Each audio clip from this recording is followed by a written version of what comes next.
comment être respecté.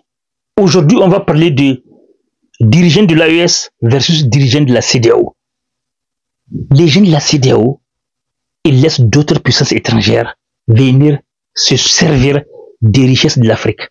L'Afrique est le réservoir du monde en matière de ressources minières. Les gens de la CEDEAO, ils apportent des dirigeants. Tout ce qui intéresse les dirigeants de la CEDEAO, c'est rester au pouvoir. Les dirigeants des puissances étrangères leur font des promesses, de l'argent, et puis des troisième mandats, quatrième mandats, etc. Et pour ça, ils sacrifient leur peuple. Ils sacrifient tout un peuple. Quelle honte aux dirigeants de la CEDEAO. Quelle honte.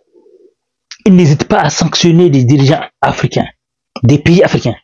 On leur a dit que des sanctions qu'ils ont imposées ont causé des dégâts à l'hôpital.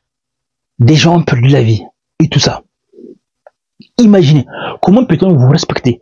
D'ailleurs, même la personne avec laquelle tu travailles, comment cette personne peut te respecter? Si elle voit ce que tu fais. Si la personne voit que tu négliges ton propre peuple, ton propre continent, la personne ne peut pas te respecter. Mais le monde entier respecte Ibrahim Traoré, Assimi Goïta et Tchani. Le monde entier les respecte. Même les Nord-Américains ont commencé à respecter.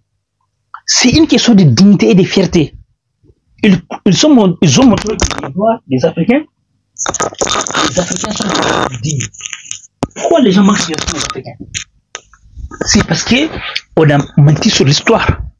Donc on a parlé d'autres héros, mais on n'a pas parlé des héros africains. Là, nous avons des héros devant nous. Ibrahim Traoré, Assimi Goïta, Tchani, et maintenant Sonko qui entre en jeu. Ousmane Sonko qui entre en jeu. Ousmane Sonko a fait son discours le plus attendu. Il a tout déchiré. Ça montre bien que Sonko, c'est quelqu'un de bien cultivé. Il connaît le panafricanisme par cœur. Bon, avant les Africains doutaient, ils disaient, oh, mais est-ce qu'il n'a pas changé d'avis? Non, Sonko n'a pas changé d'avis. Sonko est panafricain. Sa position est claire sur le CFA. Sa position est claire, elle n'a pas changé sur le CFA.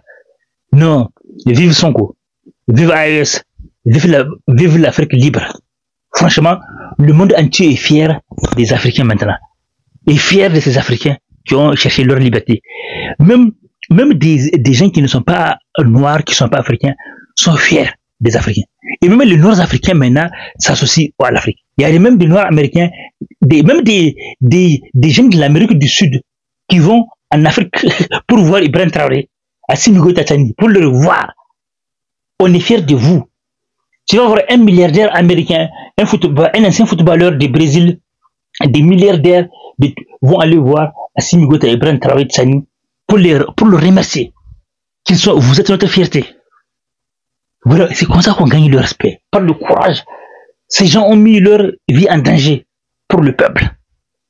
Et ils redonnent la fierté aux Noirs. La fierté.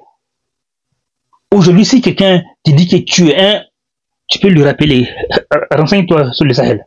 Renseigne-toi en Afrique ce qui se passe. Est-ce que je suis un S ou pas? Dis-lui de voir. Il n'a qu'à aller en Afrique voir.